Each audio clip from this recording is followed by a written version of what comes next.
آپ صلی اللہ تعالیٰ علیہ وسلم کے بیت المقدس پہنچنے کے بعد حضرت جبریل علیہ السلام نے کہا، وہ بڑھیا جسے آپ نے راستے کے کنارے دیکھا تھا وہ دنیا تھی۔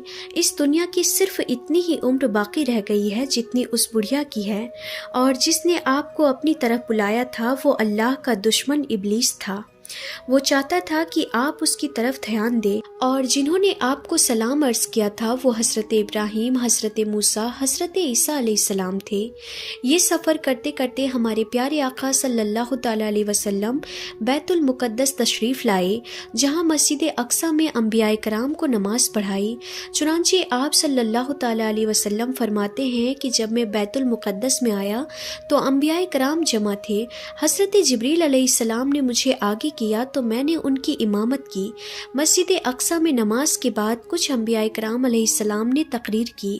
سب سے پہلے اللہ کے خلیل حضرت ابراہیم علیہ السلام نے تقریر کیا، ان کے بعد حضرت موسیٰ علیہ السلام نے، پھر داؤد علیہ السلام نے، پھر ان کے بعد سلیمان علیہ السلام نے، پھر ان کے بعد حضرت عیسیٰ علیہ السلام نے۔ ان سب حضرات کے بعد اللہ کے حبیب امام الانبیاء صاحب معراج صلی اللہ تعالیٰ علیہ وسلم نے تقریر کیا۔ تقریر سے پہلے آپ صلی اللہ تعالیٰ علیہ وسلم نے فرمایا، تم سب نے اپنے رب کی تعریف کی ہے، اب میں رب کی تعریف اور بڑائی بیان کرتا ہوں۔ پھر آپ نے اس طرح تقریر کیا کہ تمام تعریفیں اللہ تعالیٰ کے لیے جس نے مجھے ساری کائنات کے لیے رحمت بنا کر بھیجا، مجھ پر سچ اور جھوٹ میں فرق کرنے والی کتاب یعنی قرآن مجید کو نازل کیا، جس میں ہر چیز کے بارے میں صاف صاف بتایا گیا ہے، میری امت کو تمام امتوں سے افضل بنایا۔ ناظرین، یہاں مسجد اقصیٰ تک کا سفر پورا ہوا، اب آسمانوں کا سفر شروع ہوا۔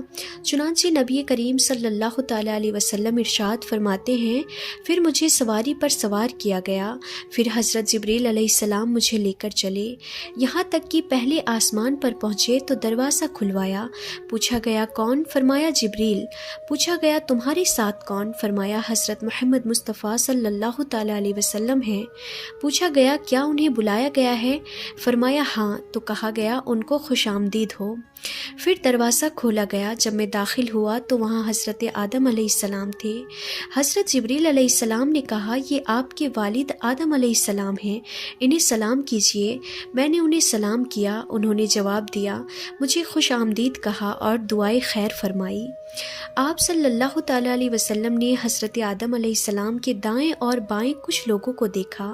جب آپ اپنے دائیں طرف دیکھتے تو ہنس پڑتے ہیں، اور جب بائیں طرف دیکھتے تو رو پڑتے ہیں۔ حضرت جبریل علیہ السلام نے کہا، ان کے دائیں اور بائیں طرف جو لوگ ہیں یہ ان کی اولاد ہیں، دائیں طرف والے جنتی ہیں اور بائیں طرف والے جہنمی ہیں۔ حضور اکرم صلی اللہ تعالیٰ علیہ وسلم ارشاد فرماتے ہیں، پھر مجھے جبریل علیہ السلام اوپر لے گئے، یہاں تک کہ دوسرے آسمان پر پہنچے۔ دروازہ کھولا گیا تو وہاں حضرت یحییٰ علیہ السلام اور حضرت عیسیٰ علیہ السلام تھے۔ اسی طرح پھر جبریل علیہ السلام مجھے تیسرے آسمان کی طرف لے گئے، وہاں حضرت یوسف علیہ السلام تھے۔ پھر آپ چوتھے آسمان پر پہنچے تو وہاں حضرت ادریس علیہ السلام سے ملاقات ہوئی۔ پھر آپ پانچویں آسمان پر تشریف لے گئے، وہاں حضرت ہارون علیہ السلام سے ملاقات ہوئی۔ پھر آپ چھٹے آسمان پر تشریف لے گئے تو وہاں حضرت موسیٰ علیہ السلام سے ملاقات ہوئی۔ پھر آپ ساتویں آسمان پر تشریف لے گئے تو آپ نے حضرت ابراہیم علیہ السلام سے ملاقات کی۔ اس طرح سبوں کو آپ سلام کرتے گئے اور ان سب نے جواب دیا اور آپ کو دعائیں دی، اور ساتویں آسمان پر آپ نے بیت المعمور کا طواف بھی کیا۔ آسمانوں کے بعد آگے کا سفر شروع ہوا۔ اس بارے میں پیارے آقا صلی اللہ تعالیٰ علیہ وسلم ارشاد فرماتے ہیں، پھر میں سدرۃ المنتہا تک پہنچا۔ سدرۃ المنتہا بیری کا ایک نورانی درخت ہے، اس کے پھل مٹکوں کی طرح اور پتے ہاتھی کے کانوں کی طرح تھے۔ جبریل علیہ السلام نے کہا، یہ سدرۃ المنتہا ہے۔ وہاں 4 نہریں تھیں، 2 نہریں چھپی ہوئی تھیں اور 2 نہریں ظاہر تھیں۔ میں نے پوچھا، اے جبریل یہ کیا ہے؟ عرض کیا کہ یہ چھپی ہوئی نہریں جنت کی 2 نہریں ہیں اور ظاہری نہریں دریائے نیل اور نہر فرات ہیں۔ پھر میرے سامنے بیت المعمور لایا گیا، اس کے بعد میرے پاس پاس ایک برتن شراب کا، ایک برتن دودھ کا اور ایک برتن شہد کا لایا گیا۔ میں نے دودھ کا پیالہ لیا تو حضرت جبریل علیہ السلام نے کہا یہ فطرت ہے، اسی پر آپ اور آپ کی امت ہوگی۔ نبی کریم صلی اللہ تعالیٰ علیہ وسلم آسمانوں اور سدرۃ المنتہا کے بعد سفر جاری رکھتے ہوئے ایک جگہ پر پہنچے جسے مستویٰ کہا جاتا ہے۔ وہاں آپ نے قلم چلنے کی آوازیں سنی۔ اس کے بعد آپ براق پر سوار ہوئے تو اس پردے کے پاس آئے جو اللہ تعالیٰ کے قرب خاص میں ہے۔ اچانک اس پردے سے ایک فرشتہ نکلا۔ رسول کریم صلی اللہ تعالیٰ علیہ وسلم نے حضرت جبریل علیہ السلام سے پوچھا یہ کون ہے؟ حضرت جبریل علیہ السلام نے کہا اس ذات کی قسم جس کے قبضے میں میری جان ہے، اس سے پہلے میں نے اس کو نہیں دیکھا تھا۔ یوں اس طرح آپ صلی اللہ تعالیٰ علیہ وسلم سفر کو جاری رکھتے ہوئے ایک جگہ سے دوسری جگہ تک، ایک پردے سے دوسرے پردے تک گئے، یہاں تک کہ ایک ایسی جگہ پر پہنچے جہاں حضرت جبریل علیہ السلام رک گئے۔ آپ صلی اللہ تعالیٰ علیہ وسلم نے فرمایا اے جبریل مجھ سے الگ نہ ہو۔ عرض کیا میرے آقا ہماری پہنچ بس یہیں تک ہے، میں اگر ایک بال برابر بھی آگے جاؤں گا تو جل جاؤں گا۔ اس رات تو میں آپ کے ساتھ ہونے کی وجہ سے یہاں تک پہنچا ہوں، ورنہ میرا آخری ٹھکانہ سدرۃ المنتہا ہے۔ حضرت جبریل علیہ السلام نے خود ہی فرمایا تھا کہ میرا آخری ٹھکانہ سدرۃ المنتہا ہے، لیکن شب معراج نبی کریم صلی اللہ تعالیٰ علیہ وسلم کے صدقے انہیں سدرۃ المنتہا سے آگے بڑھ جانے کی اجازت مل گئی۔ حضرت جبریل علیہ السلام کے رکنے کے بعد آپ نبی کریم صلی اللہ تعالیٰ علیہ وسلم اکیلے چلے۔ آپ اندھیرے والے پردوں سے گزرتے گئے، یہاں تک کہ 70,000 اتنے موٹے پردوں سے بھی گزر گئے، جن میں سے ہر ایک کی لمبائی 500 سال کے سفر کے برابر تھا اور ہر پردے کے بیچ 500 سال کی دوری تھی۔ تو ایک جگہ پر براق رک گیا، وہاں آپ صلی اللہ تعالیٰ علیہ وسلم نے رفرف نامی ایک ہرا خیمہ دیکھا جس کی روشنی سورج کی روشنی سے بھی زیادہ تھی۔ آپ اس خیمے پر چڑھے اور اس کے ذریعے عرش تک پہنچے۔ اس کے بعد آپ صلی اللہ تعالیٰ علیہ وسلم اللہ کے اور قریب پہنچے۔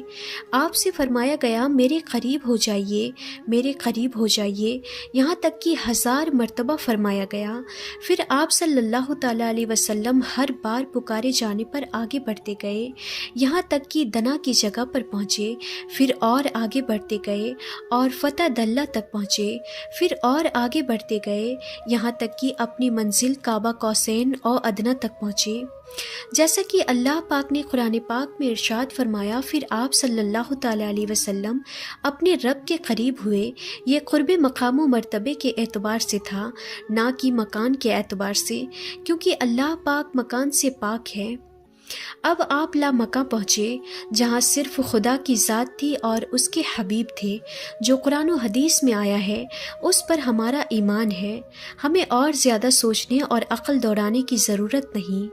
اس کے بعد آپ صلی اللہ تعالیٰ علیہ وسلم نے اللہ تعالیٰ کو سجدہ کیا، کیونکہ اس مرتبے کو آپ نے اللہ تعالیٰ کی فرما برداری کے ذریعے حاصل کیا۔ سجدے میں خاص قرب ملتا ہے، جیسا کہ نبی کریم صلی اللہ تعالیٰ علیہ وسلم نے فرمایا کہ اپنے رب کے زیادہ قریب وہ بندہ ہوتا ہے جو سجدہ کرتا ہے۔ اللہ تعالیٰ نے اپنے محبوب کو ہر دن رات میں 50 نمازوں کا تحفہ بھی عطا فرمایا۔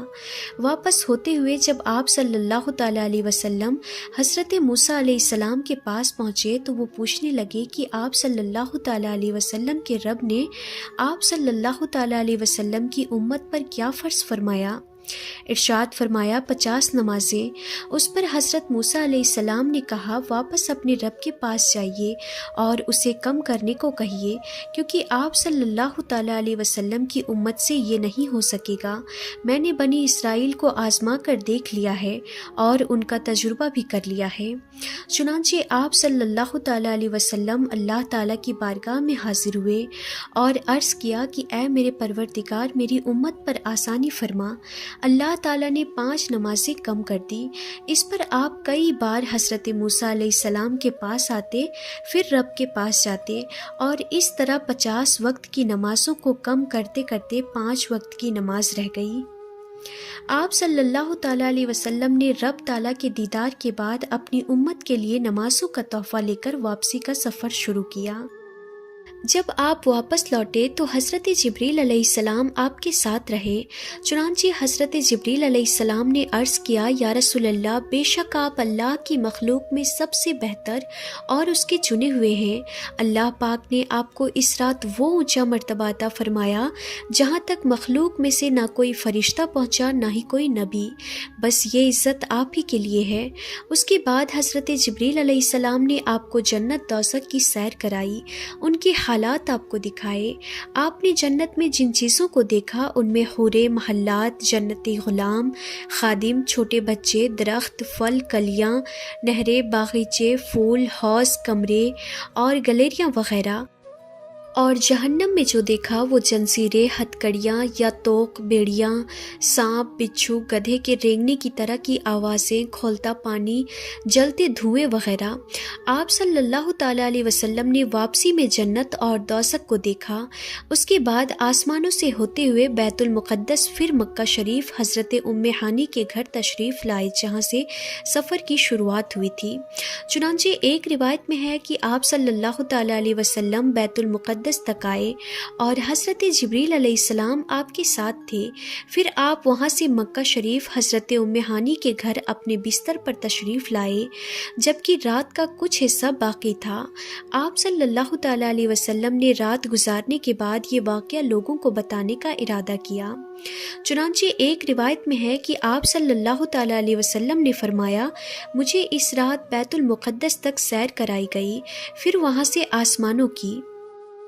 پھر ابو جہل نے کہا، آپ نے اس ایک رات میں بیت المقدس کا سفر کیا اور مکہ میں ہمارے ساتھ ہی صبح کر رہے، تو آپ نے فرمایا ہاں۔ ابو جہل نے حضور انور صلی اللہ تعالیٰ علیہ وسلم سے پوچھا کہ کیا یہ بات آپ اپنی قوم کو بتائیں گے؟ آپ نے فرمایا ہاں۔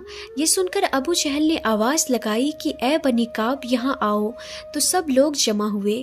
پھر نبی کریم صلی اللہ تعالیٰ علیہ وسلم ابو جہل کے پاس بیٹھ گئے۔ ابو جہل نے کہا، جو بات بیان کرنی ہے اپنی قوم سے کریں۔ آپ صلی اللہ تعالیٰ علیہ وسلم نے فرمایا، مجھے اس رات سیر کرائی گئی تھی۔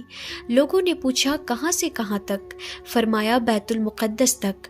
پھر لوگوں نے پوچھا کہ کیا آپ نے یہاں آ کر صبح کی ہے؟ فرمایا ہاں۔ لوگوں نے کہا، یہ تو عجیب بات ہے۔ ان میں سے کچھ لوگ تالیاں بجانے لگے، کچھ ہنسنے لگے اور کچھ نے اپنی سروں پر ہاتھ رکھا۔ کچھ لوگوں نے اس بات پر تعجب کیا۔ اس کی وجہ سے کچھ ایمان والے مرتد ہو گئے، یعنی ایمان سے نکل گئے، جبکہ کچھ نے سچ مان کر یقین کیا۔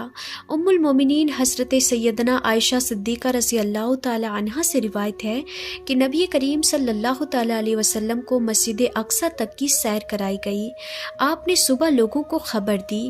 مومنوں میں سے کچھ نے یقین کیا اور کچھ نے نہیں کیا۔ کچھ مشرکین حضرت ابو بکر صدیق رضی اللہ تعالی عنہ کے پاس آ کر کہنے لگے، کیا آپ اس بات کو مان سکتے ہیں جو آپ کے دوست نے کہی ہے کہ انہوں نے راتوں رات مسجد حرام سے مسجد اقصی تک کی سیر کی؟ حضرت ابو بکر نے فرمایا، کیا واقعی میرے آقا نے یہ فرمایا؟ کہا، جی ہاں۔ ارشاد فرمایا، اگر انہوں نے یہ فرمایا ہے تو یقیناً سچ فرمایا ہے۔ لوگوں نے کہا، کیا آپ اس بات کو مانتے ہیں کہ وہ رات کو بیت المقدس گئے اور صبح ہونے سے پہلے واپس آ گئے؟ فرمایا، جی ہاں، میں تو ان کے آسمانی خبروں کو بھی صبح شام مانتا ہوں، اور وہ یقیناً اس سے بھی زیادہ تعجب کی بات ہوگی۔ واقعہ معراج کا فوراً سچ ماننے کی وجہ سے آپ کو صدیق کہا جاتا ہے۔ ناظرین، معراج کا واقعہ سننے کے بعد خود میرا ایمان تازہ ہو گیا اور آپ کا بھی ایمان تازہ ہو گیا ہوگا۔ اسی لیے ناظرین، کمنٹ باکس میں سبحان اللہ یا رسول اللہ ضرور لکھیں۔ امید ہے کہ ویڈیو کو آپ اچھی طرح آسانی سے سمجھ گئے ہوں گے۔ اگر ویڈیو سمجھ گئے ہوں گے تو اس بارے میں بھی کمنٹ باکس میں ضرور بتائیے گا۔ تو ملتے ہیں انشاءاللہ ایسے انفارمیٹیو ویڈیوز کے ساتھ، تب تک کے لیے خدا حافظ۔